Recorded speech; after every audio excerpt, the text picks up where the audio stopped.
or anyone who's watching it. It's very early in the morning, it's 6 o'clock, and I'm on my way to Leeds to do a bit of checking over on the chassis after my disastrous weekend in Alton Park. I'll update later, and then hopefully put a longer video on of, or a quick framed one of putting everything back together in the next few days or so. Here's hoping for Donington better results.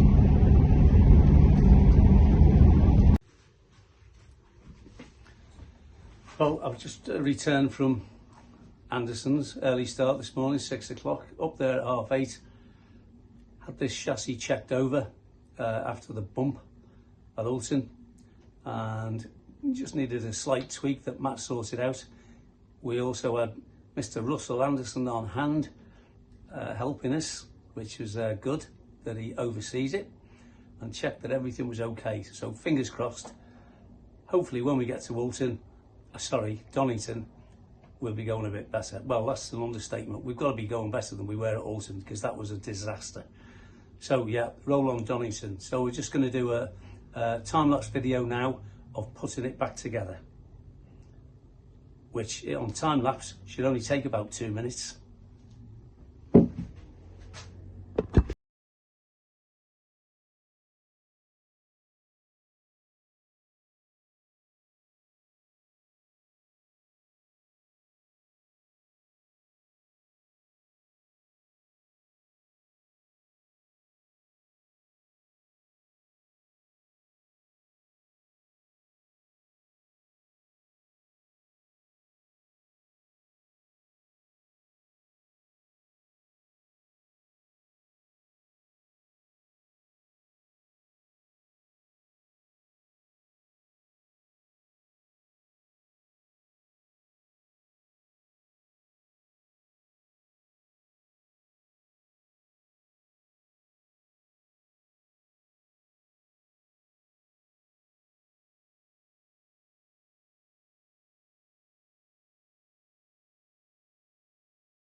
So this is the end of the video now.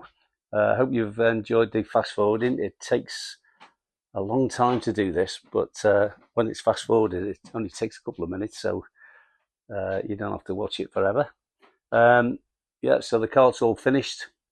We've got, after the bump at Alton Park, we've replaced the nose cone. We've also replaced the braking system, repaired or had quite a few new parts in the rear wing, new rear bumper, had the chassis all checked over and made sure it's all square and ready to go. And that's it. So we're just hoping that when we get to Donington, it's dry, and with the different settings we put into it now, hopefully go a bit quicker. We can't go any worse than Alton Park. So yeah, that's it. Thanks for watching. If you don't forget, if you want to pop in to Alton, not Alton, Donington, and have a cup of tea with us, that would be very welcome.